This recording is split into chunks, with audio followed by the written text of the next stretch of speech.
Sir, welcoming you to your own classes, The Tutors and its subsidiary Commerce Edge. Today we are going to take lecture number 3 of SP.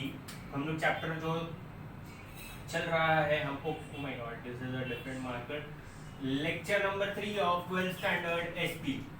Okay, 12th standard SP का हम लोग lecture number 3 ले रहे हैं. Chapter number 1 SP का introduction to corporate finance का fix capital और उसका factors affecting fixed capital requirements. Okay, so these are the two topics, the main heading as well as उसके factors के fixed capital किन चीज़ों के लिए यूज होता है वो सारी चीज़ें हम लोग इस पर्टिकुलर लेक्चर में पढ़ेंगे. Okay, so let us get let us take a brief introduction. Revise कर लेते हैं कि क्या क्या हम लोग ने अभी तक पढ़ा है. सी हम लोग ने पढ़ा अबाउट कॉर्पोरेट फाइनेंस, उसका इंट्रोडक्शन लिया, मीनिंग लिया. एंड कॉर्पोरेट फाइनेंस के टू टाइप्स होते हैं basically. There are corporate finance is generally fix capital and working capital. हम लोग ये लेक्चर में फिक्स कैपिटल के बारे में भी पढ़ेंगे. फिक्स कैपिटल के रिक्वायरमेंट्स किन किन चीज़ों के वजह से होते हैं वो सारी चीज़ें हम लोग ये लेक्चर में पढ़ने वाले हैं. Okay, so let us get started.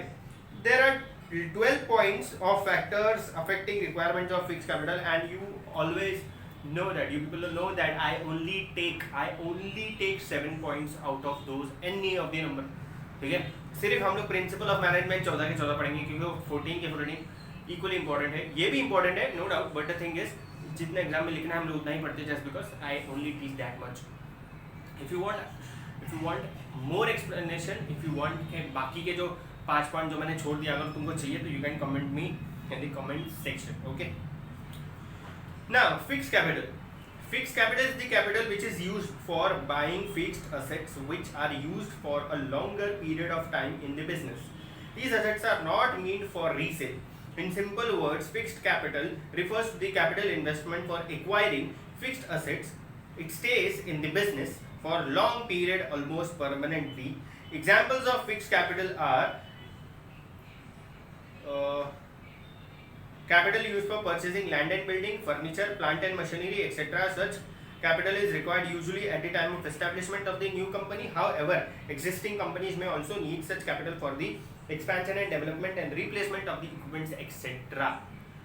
Okay, so ये लेक्चर ज़्यादा बड़ा भी नहीं होगा. आई गेस 15 to 20 मिनट्स में कंप्लीट हो जाएगा. हम लोग अभी पढ़ रहे हैं फिक्स कैपिटल के बारे में. तो what is fix capital? Fix capital is money invested during the initial times of the company, or you can say that कि कंपनी जब चालू करने के लिए जो पैसा इन्वेस्ट करना पड़ता है वो सारी चीज़ें फिक्स कैपिटल में आती है. अब तुम लोग बोलोगे सर चालू करने के लिए तो आपने कुछ और बताया था, वो इन्वेस्टमेंट कैपिटल कुछ और होता है. फिक्स कैपिटल में बेसिकली हम लोग खरीदते हैं फिक्स्ड असेट्स. फिक्स कैपिटल से हम लोग फिक्स्ड असेट्स ही खरीद सकते हैं, और फिक्स्ड असेट्स हम लोग किससे खरीद सकते हैं? फिक्स कैपिटल से. One and the same, I know. ठीक है, उसमें आता है फर्नीचर.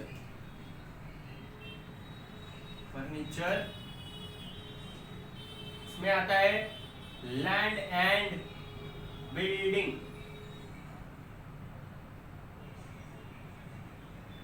उसमें आता है machinery.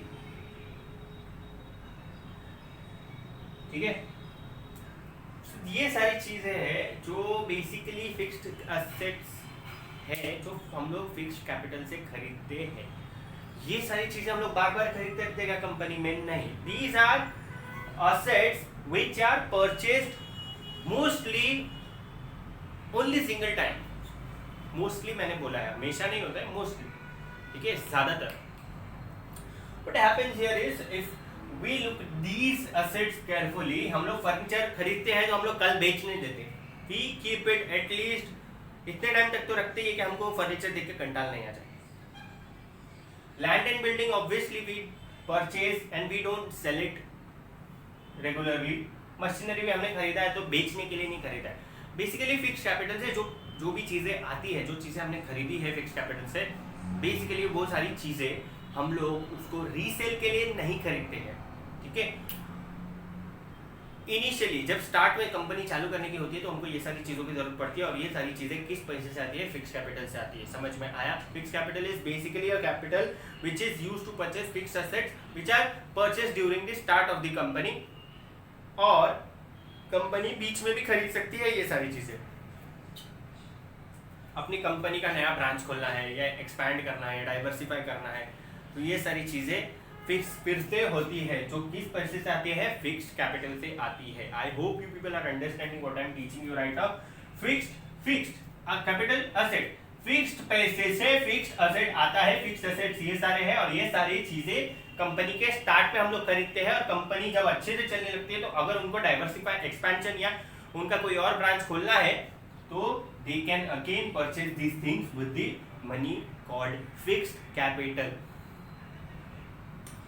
Now we are going to study about factors affecting fixed capital. उसके 7 points हम लोग पढ़ेंगे, ठीक है।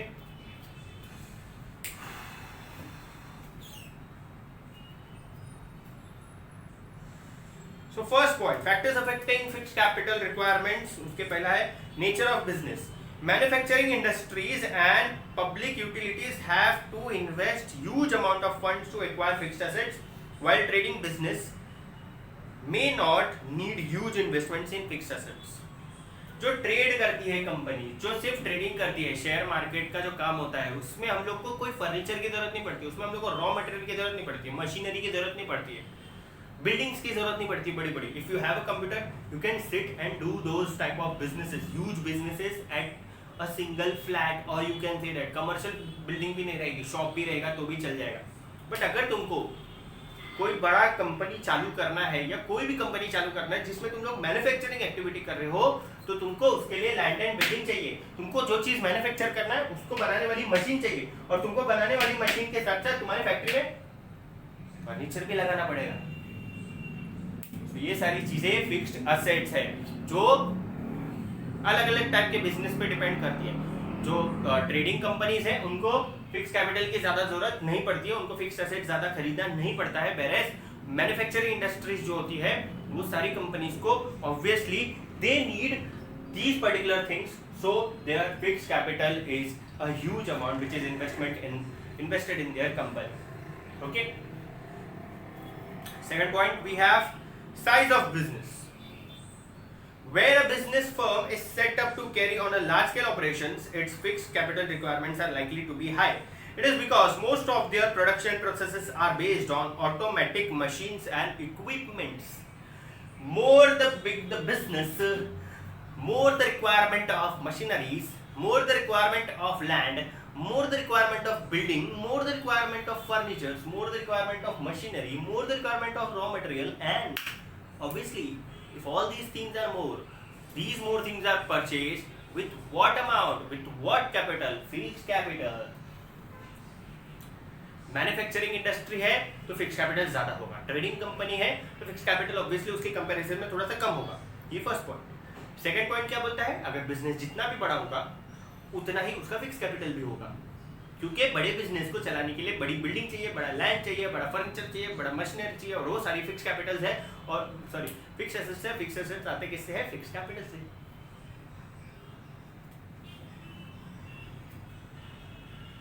Third, scope of business. ये बाबा सीधा हो। Okay, scope of business. There are many business firms which are formed to carry on production or distribution on a large scale. Such business would require more amount of fixed capital. ऐसी company जिन लोग का काम production का है, जैसे मैंने तुम लोग को बताया, जो कंपनी प्रोड्यूस कर रही है किसी चीज को, जो कंपनी किसी चीज को प्रोड्यूस करके डिस्ट्रीब्यूट भी कर रही है, तो उसको ऑब्वियसली फिक्स कैपिटल ज्यादा लगेगा। अब तुम लोग बोलते हो सर के डिस्ट्रीब्यूशन कंपनी एक नई कंपनी आपने बोले हो अभी, तो वो कंपनी को क्या चीज लेनी है फिक्स कैपिटल से? फिक्स कैपिटल से उन लोग खरीदते हैं transportation,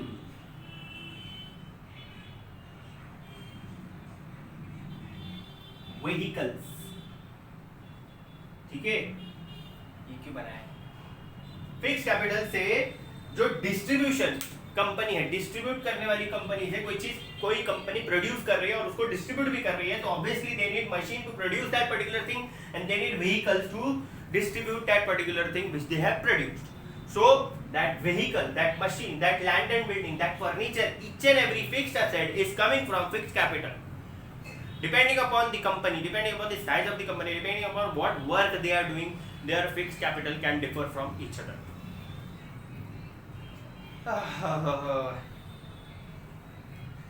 okay, extent of lease or rent. If entrepreneur decides to acquire asset on lease or rental basis, less amount of funds for fixed assets will be needed for the business. अच्छा, खुद का example ले लेते हैं अपन। अगर तुम लोग कोई घर में रहने जाते हो और वो तुम्हारा खुद का घर है, रेंट पे नहीं है, तुमने खुद से लिया है उसको, तुम्हारा खुद का है, that particular land, that particular house, the ceiling, the walls, each and everything is yours, you will purchase high quality furniture, high quality television, high quality fridge, high quality washing machine, हम लोग अच्छी lights लगाएंगे, हम लोग अच्छा घड़ी लगाएंगे, हम लोग महंगा टीवी लेंगे, हम लोग अच्छे स्विचेस लगाएंगे, टेबल मार्बल का बनाएंगे, different types of expenses we will do because that is our flat. And if it is on rental basis we don't do anything, जैसा मिला है घर पैसा यूज करेंगे, जो पुराना सामान था उसको लेंगे। हम लोग फिक्स कैपिटल पे ज्यादा इन्वेस्टमेंट नहीं करते हैं, हम लोग फिक्स एसेट्स ज्यादा अपने घर के लिए खरीदते नहीं है ना। If the house is not hours, अगर हमारा घर है तो हम लोग ऑब्वियसली फिक्स्ड एसेट्स बहुत सारे लेंगे घर के लिए, फर्नीचर है, ये दुनिया भर का सब दिन फलाने के लिए। But if the house is on rent we don't invest more on fixed assets. Similarly if the company is running on rent, the company will not have those type of facilities which a permanent company will have. जिसका खुद का जमीन है, जिसकी खुद की जमीन है, उस जमीन पे जो इंसान जैसा बिजनेस कर रहा है वैसा रेंट पे रहने वाला बिजनेस नहीं करेगा। समझ में आ रहा है ना क्यों, किस पर्टिकुलर बेसिस पे बाइफर्केशन हो रहा है। Just because you are on rent, you know that it is not your land, it is not your shop, it is not your particular place where you are doing your manufacturing activity और industry चला रहे हो जो तुम लोग, वो तुम्हारी खुद की जगह पे नहीं चला रहे, तो ऑब्वियसली कहीं ना कहीं कभी ना कभी वो इंडस्ट्री छोड़नी पड़ेगी, वो जगह छोड़नी पड़ेगी, अपनी इंडस्ट्री को कहीं और शिफ्ट करना पड़ेगा, हो सकता है ऐसे चांसेस है ना। So obviously we don't do more expenditure on this particular thing, that is called fixed capital. Okay, I hope you people are understanding what I am teaching right now. कितना point हुआ? 4 point हुआ। Arrangement of subcontract. If the business wants to subcontract some processes of production to others, limited assets are required to carry out production. It would minimise fix capital requirement of business. बस इतना ही लिखा है। अगर समझो मैं कोई product बना रहा हूं, समझो प्रोडक्ट ए बना रहा हूं मैं, और प्रोडक्ट ए के साथ साथ मैं प्रोडक्ट बी भी बना रहा हूँ, ठीक है, प्रोडक्ट ए के साथ साथ मैं प्रोडक्ट बी भी बना रहा हूँ, बट प्रोडक्ट ए जो है वो बी के बिना सेल नहीं हो सकता। Like I am making a marker and I am also making an ink bottle, ठीक है, पर मैं इंक बॉटल खुद नहीं बना रहा हूँ, मेरे बाजू वाली एक कंपनी है जिनके पास बहुत सारी जगह है, बट उन लोग के पास कुछ काम नहीं है। So what I did, I gave them the work, my work, कि तुम लोग मुझे मेरे इंक की बॉटल बना के दो, उसमें इंक भर के पूरा सील करके दो। I will just make marker and then you send that ink bottles to me, I will pack with this marker to those ink bottles and then I distribute it and they will sell it. यहाँ पर क्या हुआ, मैंने अपनी manufacturing activity किसी और को दे दी। So if I am not having any work rather than making this marker, so I will just keep those machines, keep those furnitures, keep those things in my factory which are useful to make marker and not ink bottles। समझ में आ रहा है?